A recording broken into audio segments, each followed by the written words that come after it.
एक गांव में एक सिरकटी चुड़ैल का साया था। वहां के लोग उस चुड़ैल से बहुत डरते थे। रात होते ही गांव के सभी लोग अपने अपने घर के अंदर चले जाते थे। अरे सीता, जल्दी से ये दीपक बुझा दो।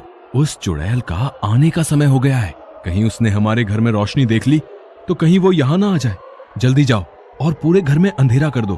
फिर सीता भागकर जाती है और पूरे घर के दीपक बुझा देती है और वे दोनों अपनी खिड़की से छुप छुप कर उस चुड़ैल को देखने लगते हैं। तभी उन्हें दूर से एक सिर कटी चुड़ैल आती हुई दिखाई देती है। उस चुड़ैल का सिर कटा होता है और उसने अपना कटा हुआ सिर अपने हाथ में पकड़ा होता है। फिर वह राजेश के घर के सामने से गुजरती है।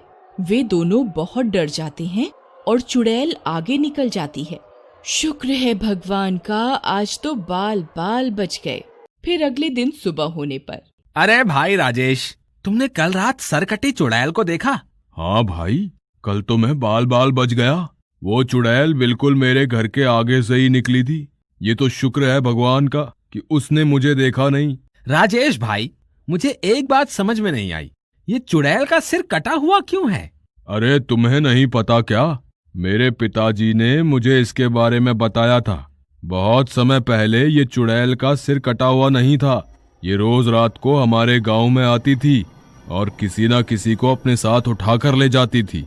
फिर एक दिन चुड़ैल की दहशत से तंग आकर सब गांव वालों ने उस पर हमला कर दिया और उसका सर काट दिया था। फिर क्या हुआ भाई? क्या वह चुड़ैल मर गई? हाँ, गांव वालों ने उसके 2 टुकड़े करके उसे जंगल में ही दफना दिया था। तो फिर ये सिर कटी चुड़ैल वापस कैसे आ गई? कुछ समय पहले चोर डाकू जंगल में अपना सोना छुपाने के लिए खुदाई कर रहे थे। तभी उन्होंने खुदाई करते करते इस चुड़ैल के सिर को आजाद कर दिया था। अरे मर गए रे, ये क्या चीज है? ये हमने क्या कर दिया? ये सिर कहाँ से निकल कर आ गया? अरे भाई, इसका धड़ तो है ही नहीं, ये तो कोई चुड़ैल लगती है। अरे मर गए रे। अरे भागो यहाँ से, नहीं तो ये हमें कच्चा ही खा जाएगी। भागते कहाँ हो मूर्खो, वहीं के वहीं रुक जाओ, नहीं तो तुम्हारा खून पी जाऊंगी।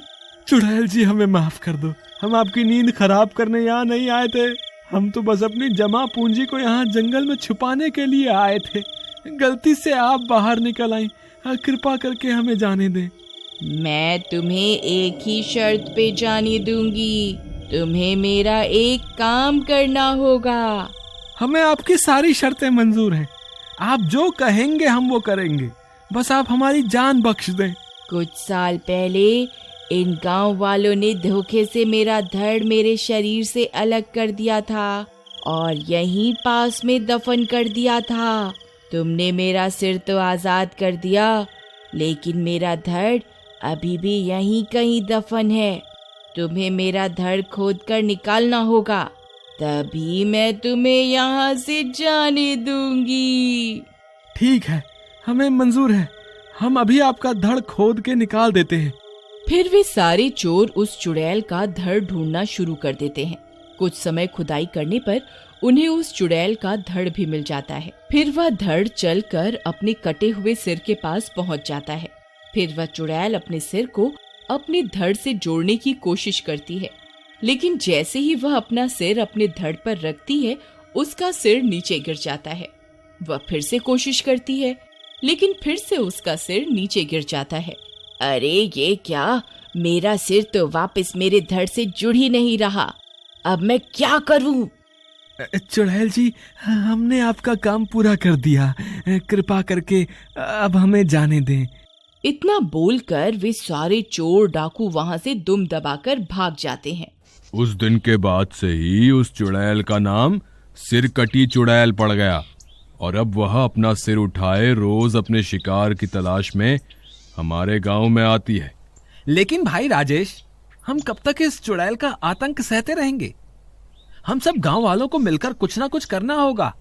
तुम सही कहते हो कन्हैया, हम अभी सरपंच के पास चलते हैं, वही कोई ना कोई रास्ता निकालेंगे। सरपंच जी, आपको तो पता ही है इस सरकटी चुड़ैल के आतंक के बारे में। मुझे लगता है अब वक्त आ गया है हम सबको मिलकर इस सिरकटी चुड़ैल का सामना करना ही होगा, नहीं तो हमारे बच्चे दिन में भी घर से बाहर निकलने में डरने लगेंगे। तुम सही कहते हो राजेश, लेकिन हम उस चुड़ैल का सामना कैसे करें? हमें इस चुड़ैल से निपटने के लिए किसी तपस्वी साधु की मदद की आवश्यकता पड़ेगी। मैंने एक तपस्वी को जंगल में तपस्या करते हुए देखा है, क्यों ना हम सब मिलकर उनसे मदद मांगने चलें? तुम सही कहते हो कन्हैया, हम सब अभी उनसे मदद मांगने चलते हैं। फिर वे सब मिलकर जंगल की ओर उस तपस्वी साधु की तलाश में निकल पड़ते हैं। कुछ देर चलने पर शाम हो जाती है। तभी अंधेरा हो जाता है और डरावनी डरावनी आवाजें आने लगती हैं। अरे मुखिया जी, हमें जल्द से जल्द उस तपस्वी साधु को ढूंढना ही होगा, नहीं तो वह चुड़ैल हमें जरूर ढूंढ लेगी। माँ, बाहर अंधेरा हो गया, लेकिन बाबा अभी तक घर क्यों नहीं आए? पता नहीं बेटा, तेरे बाबा रोज अंधेरा होने से पहले घर आ जाते थे, पता नहीं आज क्यों नहीं आए। फिर वे दोनों भी हाथ में मशाल लिए जंगल की ओर चल देते हैं। वहीं दूसरी तरफ वे सब डरते डरते तपस्वी साधु की तलाश में जंगल में आगे बढ़ते जाते हैं। तभी अचानक चुड़ैल उनके सामने आकर खड़ी हो जाती है। अरे मर गए रे, वो देखो सामने क्या है, ये तो वही सिरकटी चुड़ैल है। हे भगवान मुझे बचाओ, अब मेरा क्या होगा? हे चुड़ैल जी, ये सरपंच हम सब में सबसे मोटा ताजा है, आप इसे खा लो और हमें जाने दो। तेरा दिमाग खराब हो गया है क्या, जो मुझे बलि का बकरा बना रहा है? मैं तुम सबको खा जाऊंगी। मैं बहुत दिनों से भूखी हूँ, मैं किसी को नहीं छोड़ूंगी। अरे भागो रे, ये तो सबको खाने की बात कर रही है, सब अपनी अपनी जान बचा के भागो। फिर वे भागते भागते गुफा के अंदर घुस जाते हैं। अरे बच गए रे, बाल बाल बच गए। लगता है उस चुड़ैल ने हमें गुफा के अंदर जाते हुए नहीं देखा। चलो गुफा के और अंदर चलते हैं। फिर वे सब गुफा के अंदर बढ़ने लगते हैं। हे साधु महाराज, हमें आपकी मदद की आवश्यकता है। तुम सब कौन हो और तुम सब इतने घबराए हुए क्यों हो? हे साधु महाराज, हम जिस गांव से आए हैं उस गांव के ऊपर सिरकटी चुड़ैल का साया है। हम उस चुड़ैल से मुक्ति पाने के लिए आपके पास आए हैं। अब आप ही हमें कोई रास्ता दिखाएं जिससे हम उस चुड़ैल का सामना कर सकें। मैं जानता हूँ उस सिरकटी चुड़ैल के बारे में। कुछ समय पहले गांव वालों ने उसके 2 टुकड़े करके उसे दफन कर दिया था, लेकिन वह उसकी जान नहीं ले पाए क्योंकि वह चुड़ैल श्रापित है। तुम चाहकर भी उसे मार नहीं सकते। साधु महाराज, अगर हम उसे मार नहीं सकते तो कोई और उपाय बताइए जिससे हमें उस चुड़ैल से छुटकारा मिल सके। वह चुड़ैल अपना सिर लेकर घूम रही है। अगर कोई पवित्र आत्मा उसका सर उसके धड़ से जोड़ दे तो वह श्राप मुक्त हो जाएगी, तभी उसे इस श्राप से मुक्ति मिल पाएगी।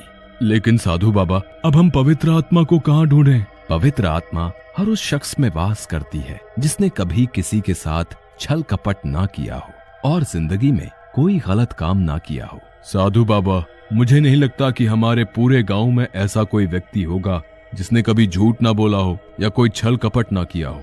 अरे भाई राजेश, क्या तुम्हें मैं दिखाई नहीं दे रहा? मुझे लगता है मेरी आत्मा पवित्र है। भाई कन्हैया, जब चुड़ैल को मुझे खाने के लिए बोल रहे थे तब तुम्हारी पवित्र आत्मा कहाँ चली गई थी? हमें कोशिश तो करनी ही होगी, नहीं तो हमें कभी भी इस चुड़ैल से मुक्ति नहीं मिल पाएगी। चलो फिर देर किस बात की, अभी चलकर उस चुड़ैल का सामना करते हैं। फिर वे सब गुफा से बाहर निकलते हैं। राजेश, तुम चुड़ैल को पुकारो, मैं उस पेड़ के पास जाकर छुप जाता हूँ। वो जैसे ही तुम्हारे सामने आएगी, मैं पीछे से जाकर मैं उसका सर उससे छुड़ाकर उसके धड़ पर रख दूंगा। फिर कन्हैया भाग कर जाता है और पेड़ के पीछे छुप जाता है। चुड़ैल, कहाँ हो तुम?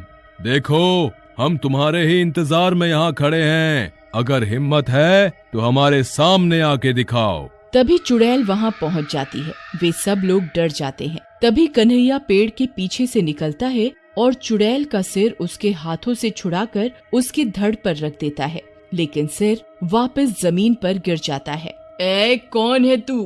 तेरी इतनी हिम्मत? अरे मर गए रे, भागो। मैंने तो पहले ही कहा था इसकी आत्मा पवित्र नहीं है। अब क्या करें सरपंच जी, मुझे लगता है अब आपको जाना चाहिए। नहीं नहीं, मैं नहीं जाऊंगा। तभी वह चुड़ैल उन पर हमला कर देती है।